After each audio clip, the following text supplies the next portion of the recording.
Hi, everyone. Welcome back to the Be More podcast, where we inspire you to be more of every role within the Salesforce community and beyond. For today's session, we are exploring what it means to be more neurodivergent trailblazer. So I'm joined today by Abby. Are you okay to introduce yourself to our audience, please? Absolutely. So my name is Allie Lawler.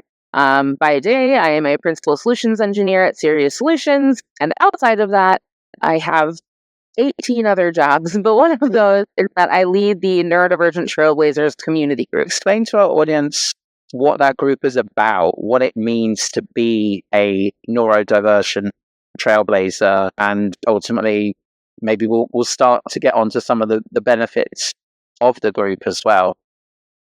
Yeah, so neurodivergence is a term that means someone whose brain function, the way that our brain processes information, the way that we react to information, and the way that our brains orient us in the world functions in a way that's different than the norm or what is typical. Yeah.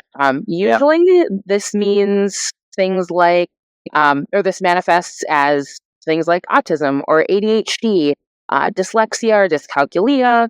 There's kind of a huge number of terms that can fall under neurodivergence.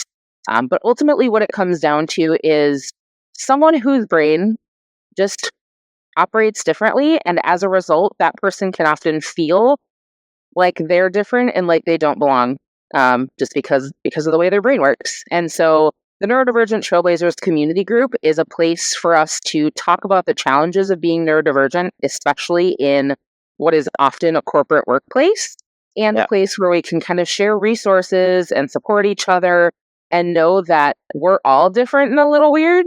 So it's a place where that difference is just the new normal. I guess you would explore Salesforce related topics as well, like maybe how to study for a particular exam if your brain works a certain way, or how to deal with a high stress situation, right? Absolutely. Because the Salesforce ecosystem really lends itself to a lot of roles that are very, that have a lot of variety in them. So think about roles like being a business analyst or being a consultant. A lot of these roles require that you have your attention in a lot of different places. Yes. And so that can be really challenging if you're a neurodivergent. And then also, there are a lot of things that we actually do within a Salesforce org that we can build to be more neurodivergent friendly. So think about things like page layouts. People who are neurodivergent, our brains tend to be significantly more visual. So we like a lot of visual cues. We can sometimes have a lot of trouble learning new things. So the way that we train our users on Salesforce can be adjusted to be neurodivergent friendly. And so we talk about strategies not only for living in our neurodivergent brains, existing in spaces, but also how do you build to be more inclusive? Okay, awesome. And actually, I'm just going to kind of spotlight on something there because I'm keen to hear your thoughts on this. Because I was advocating yesterday for using emojis in Salesforce and why everyone should use emojis. Is that good with you? It is. And I think a lot of businesses are really afraid to get a little bit more fun with their visuals because they think it won't be professional. And, I think that what is professional has been changing significantly over the past decade. There are a lot of things like I have tattoos all over my arms. I had purple hair for a little while. And just because I have these things, it doesn't take away from my knowledge and my capability. The same way that having people log onto a homepage that greets them with a happy emoji doesn't take away from the work that they're doing for your customers. And in fact, studies show that having positive visuals around someone in a space will affect their mood and make them more productive and ultimately help serve your customers better. So I'm a huge advocate for not only using emojis, but also think about a lot of fields that we use in Salesforce. On opportunities, we have our stages. On cases, we have our status bar. And a lot of those things, why wouldn't we make them visual? Something that I do in my work. So we have like a custom package for our customers that we do for testing status. So as they're testing something, they can submit a test that's failed or they can submit a test that passes. And if everything is passing, it has like a picture of a big thumbs up. And something has failed, it actually has a GIF of somebody slamming a head on their desk. Okay. And it's the same thing as a status bar. It's just a little bit more fun. Yeah, awesome. And I think definitely with the statuses, you can put emojis in those as well. And even if it's simple as like 1, 2, 3 across the top, I think it can go a long way. I think there's definitely businesses that are perhaps on a journey to embrace this type of thing. I feel like emoji is like perhaps the starter level, and then a GIF is perhaps the next step, right? But I think a couple of flows that I've built and they end on the successful screen and got a thumbs up, or I think Elmo with confetti is in an org that I touched on somewhere because I was like, celebrate, it's worked, it's done the thing, and you can do the next thing, right? Do you play with gifts like that as well? I do, yep. Anything to make it just a little bit more positive of an environment, because especially when you have a neurodivergent brain, sometimes while monotony can be comforting in a way, knowing what to expect, having predictability in your day, it also means that it can cause people to disengage from their work. And so when you have people who are not engaged in the work they're doing, they're usually not doing work that's as good. And so adding those little elements that can just give a little bit of dopamine, a little bit of serotonin, to make their day just a little bit brighter could help break up that monotony and help people be more productive. Yeah. Okay. Awesome. So let's jump back to the group, if we may, and thinking about the types of people that it attracts, like in terms of the roles. And we've touched on this a little bit already, but you have admins, developers, consultants, marketers, architects.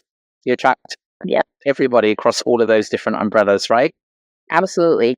There are a lot of people who are just learning that they're neurodivergent, because there have been a lot of recent changes in the medical community about how people get diagnosed and what diagnostic criteria there are.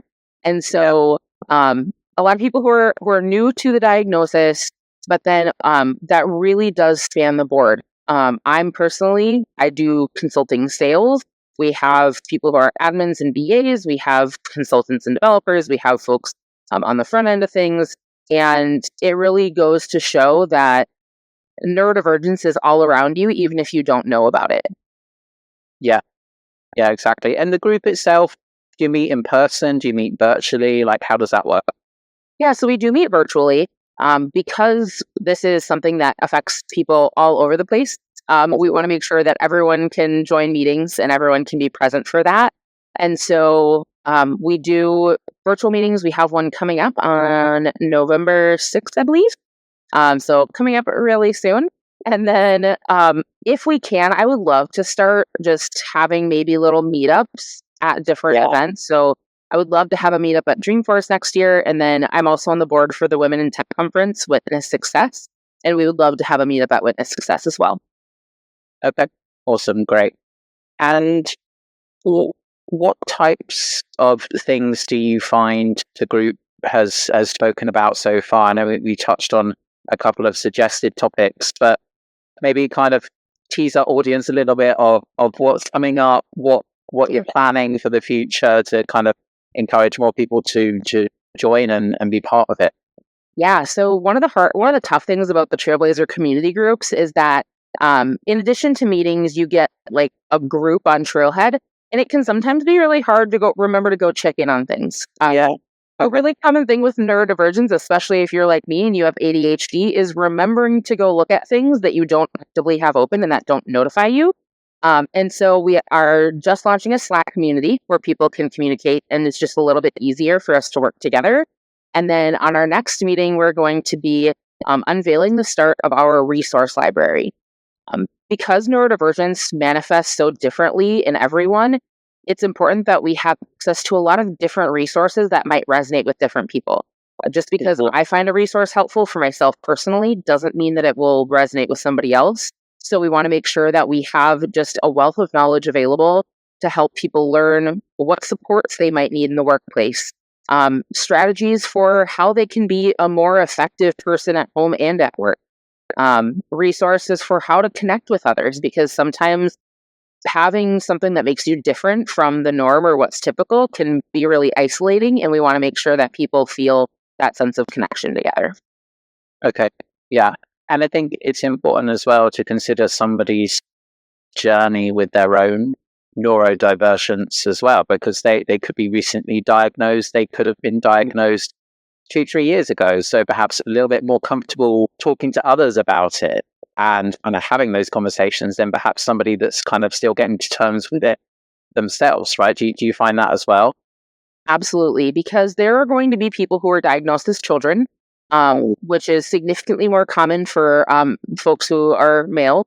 And then we have a lot of people who were diagnosed sometime within the last 5 years, and some people who aren't even formally diagnosed. We also are big fans of allies joining us. So, it's important to really kind of set a baseline for language. So that's something that we did at our very first meeting is we said, hey, let's arm people with language to talk about this. And how do we talk about it in a way that's inclusive of everyone and where they're going to be on their journey? How do we make sure that everyone understands how to be respectful of where people are at? With terminology in any inclusion space, so disability, race, anything like that, language is so quickly evolving, and it's really important to kind of stay on top of that and know how to respectfully communicate and talk about things. So that's what we focused on very first was education. Yeah. Okay. Awesome. Well, that's great. And that's super important. So big fan of that. So thinking about this now, maybe somebody's listening to the podcast and they're thinking about engaging with the group, but maybe they're not quite sure. They're maybe a little bit nervous to join. What advice would you give that person? Yeah. So first, obviously, head online and just join the group on the Trailblazer community. Yeah. So if you go to Trailhead, there are links right along the top. One of those is for collaboration in groups. And you can find us there at the Neurodivergent Trailblazer community. From there, we have links to our Slack channel, our Slack workspace, and then also to our trailblazercommunitygroups.com Yeah. which is actually where meetings are hosted. So all of that is linked through Trailhead. But in terms of engaging, the nice part is that we really don't hold people to a standard. Something that I personally struggle with in my life, my workplace, is meeting productivity standards. As you can tell by the fact that my wall has been half painted blue, I'm sometimes not very good at sticking to things or the pressure to finish something or engage in something can sometimes be paralyzing for me. I did this months ago and it's still not done. And so we really don't pressure you to, be posted all the time. And you can just get involved by reading. You can be a lurker in our community, and that's totally fine. You can start by just doing reacts to people's posts in Slack. There's really no wrong way to engage. And if you'd like, you are always welcome to just privately message me. I have enough extroverted energy to share. So if you are ever just too nervous to talk in the group or anything like that, you can always just message me directly. And I'm more than happy to bring you along and introduce you to the group, etc. I love that. I feel like at times I could do with some more of that extroverted energy as well. So that's great to know. And I guess if the group's meeting virtually, right, there's no pressure to turn your camera on or to actually speak up, right? You can just almost spectate, right? That's fine as well. Absolutely. Yep. The main thing is as long as you're like being respectful and not, I don't know, talking crap about us behind the scenes.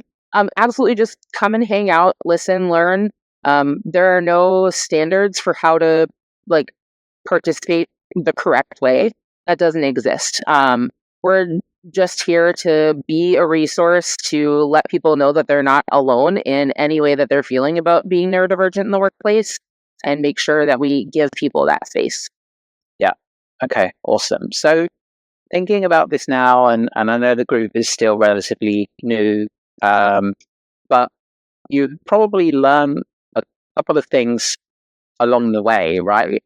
Already. So if you had a chance to redo, would you do anything differently? Would you change anything? Prepare a little bit more in advance. Again, I'm a bad executor of ideas. I'm great at having ideas. I'm really poor at executing them fully. And so there's a couple of things that I might have liked to have ready in advance.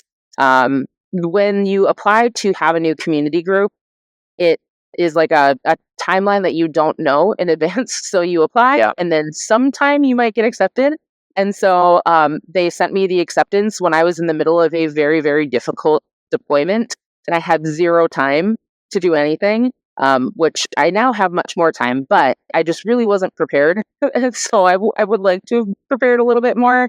And I think sometimes it just, I forget to tell people about it, and I want more people to know about it because it's great to talk with people who understand the challenges that you have, and I want other people to be able to experience that. So it really is more about preparation and planning on my own part that I wish I had done better. But I'm really glad that we have it. And the nice part is that just like any other kind of space that I've been at in the Salesforce ecosystem, we're a group, we're a team. People are always willing to step up and talk and help out too. So there's never been a point where I've like felt ashamed for not being as prepared as I wish I was.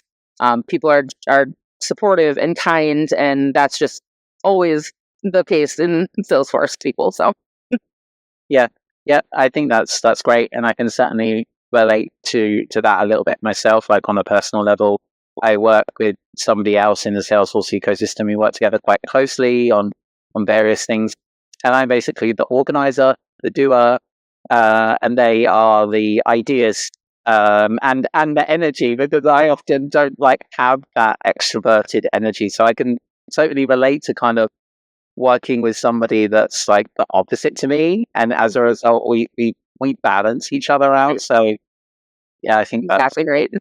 That's awesome. Okay, so what skills or attributes do you think it takes to be part of the group? What kind of qualities perhaps do you need? Like, do you need to be curious? Do you need to be a people person, a social person? I know we've kind of touched on a little bit of those things already, but what do you think about that? So I think that, like I said, there's nothing that's going to be like, if you don't have this, you're kicked out. That doesn't.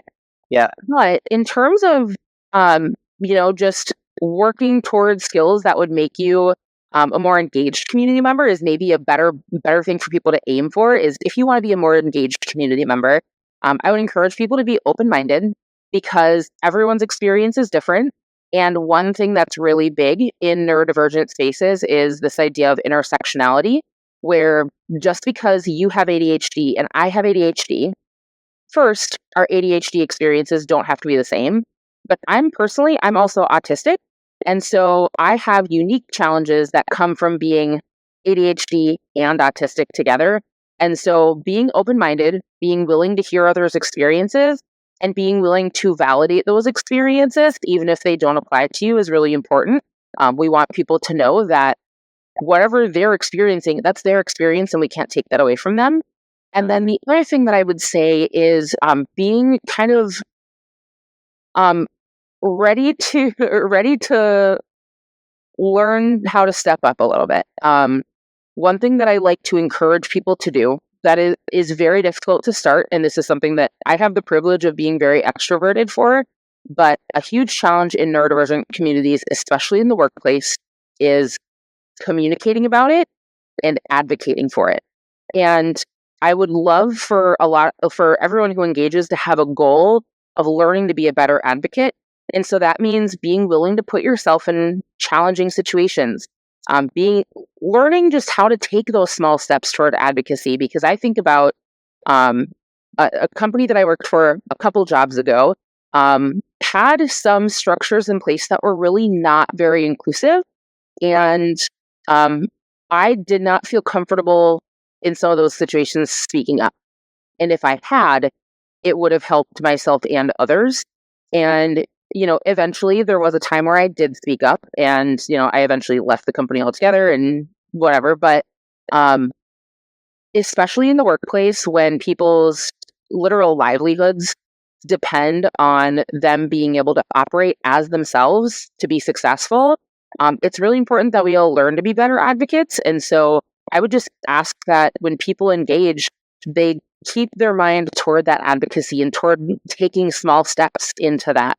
I'm not going to say, hey, everyone, go challenge your boss on something tomorrow. That's not realistic, and that might not be safe to do. But I want people to learn how to start taking those steps into advocacy, how to start teaching people around them about neurodivergence. And so just having that willingness to start taking steps, I think, is something that I would encourage people to have as well. Yeah. Okay. Awesome. So takeaways from that, from my point of view, respect is important for each individual's circumstance and ultimately how they relate to their condition or not. And I guess the other thing that I'm kind of curious about here is I'm like a firm believer that Trailblazer community groups are a great way to practice public speaking. And I'm not saying, oh, everyone go in and go to speak all at the same time, because it's not going to work. But do you support that as well? Do you think that's a good idea? And do you think it can help people that are perhaps neurodivergent too? Well, Tom, now you've hit on one of my other jobs. So actually, Okay. I coach public speaking at the local high school. Right. So I also literally teach people how to speak. And yes, absolutely. At any time that we're planning on meeting, if somebody is interested in talking about something, even if it's for 5 minutes, yes, the answer is yes. Let's do it. Because public speaking can be absolutely terrifying, and honestly, like, I've worked with students who are afraid to talk in front of just me. And so even just if we all need to, we'll all turn our cameras off so you can talk to a blank screen. That works too. I want to give people that opportunity to get their feet wet a little bit, to see that even though it is scary, it has so many benefits to learning how to be a public speaker and to learn how to talk in a meeting capacity. It just has so many benefits, not only for your career, but for personally. And so I do want to encourage people to do that. And meetings are an awesome place to start. And I can confirm I will speak on behalf of your local user groups. I'll speak on behalf of any groups around you. Every single community group leader that I know would be more than happy to have you come talk about something for 5 minutes to get you started. 100%. Yeah, definitely. Because as a community group leader myself as well, like, we always need speakers. You always need content. We always need something to do. Yeah, so please give us speakers. Please give us content. That would be great. So, and I think I can certainly relate to that as well. Like, from a confidence point of view, public speaking isn't my forte, right? I'm naturally introverted, so I don't do it like naturally. It's something that I've taught myself to do, and by building confidence, I think the first time I spoke was like at a virtual event, and it was pre-recorded. So that was a great way to kind of build confidence. But I think CGL groups as well are another great way of doing that. Yeah. Yeah, I tell my students all the time, I'm like, here's the thing. There might be times in your life when you are asked to speak something that you're not a fan of, that you're not comfortable in. There might be a situation where your boss asks you to speak in a client meeting. That is not a fun time. I've had to lead client meetings where they are mad, and it's not a good thing for anybody. And so speaking at a community group meeting, this is an environment where every single person in the room wants you to be successful. Every single person in the room wants you to succeed, wants you to have a great time, and is excited to listen to you. And so that's something definitely to take advantage of. Yeah, exactly. It's a safe space. Okay. Right? People are there to support you.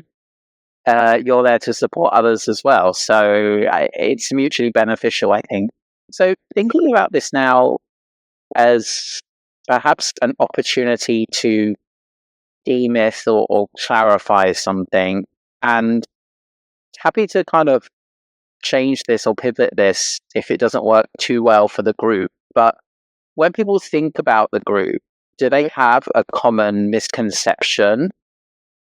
Yes. I think the biggest thing is that you have to be neurodivergent to be in the group, or that you have to be like officially diagnosed and know a lot about neurodivergence. And the whole point of the group is to teach people and give you a supportive space. And so I actually think it's better for people who are not as knowledgeable and for people who are not as sure about their diagnosis, because we're here to support you through that. And so you don't have to have an official diagnosis.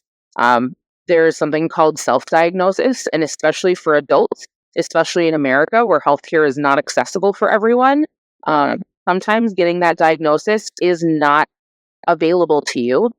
So you don't need to have an official diagnosis. And also, if you want to just learn how to be a better coworker for neurodivergent people, if you want to learn how to be a better manager for neurodivergent people, this group is for you too.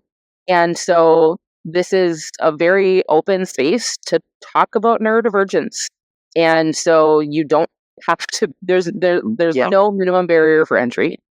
Yeah. Okay. And I guess another part just to add onto that, and I hope we're on the same page here, but there's no pressure to contribute or disclose your diagnosis or your own journey. You can participate how you like, right?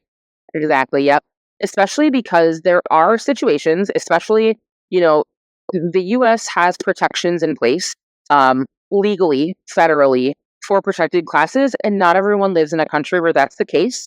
And there are a lot of situations, even in the US, where your employer will treat you differently if you disclose that you're autistic, for example. And so no one ever needs to disclose any of that information about themselves. I can speak for myself personally. Anything that you say to me, especially in private messages, stays there. I want people to know that you absolutely can talk to me about that if you'd like, but there is no pressure to disclose in the group. Because in some cases that might not be safe for people, and people's safety is always number one priority. Yeah, exactly. I can totally agree and relate to that. So thinking about this now, as unfortunately we are going to have to wrap up today's session, but before we do go, what's a way for people to connect with you and engage with the Neurodivergent Trailblazer community? Yeah. So for myself personally, LinkedIn is definitely the best place. I'm on Threads too, but not a lot of people on Threads. I still have a Twitter somewhere, but I just don't use it very much. So LinkedIn is definitely the number one way to get a hold of me. My name is spelled the way it is on the podcast here. And from there, I do have links on my LinkedIn directly to the Neurodivergent Trailblazers group. But like I said before, head to trailhead.com, click on collaborate and groups, and then just search for Neurodivergent Trailblazers, and we will be there. Okay, and we can see that Slack workspace popping up sometime soon, right? Yes, I did already post the link on my LinkedIn. I'll probably do another blast out here too, just so that anyone listening can go find it really easily. But we'd love for you to join us and have conversations and just join in on the fun. Yeah, collaborate, network, and share if you want to share. Yeah. Yes. Awesome. Well, thanks for your time today. I think it's been a really great, meaningful session. And I hope as a result, you get some more people joining the community and engaging, whether they are neurodivergent themselves or they are just an ally. Everyone's welcome. So that's great. And thanks again for your time. Absolutely. And thank you both so much for having me.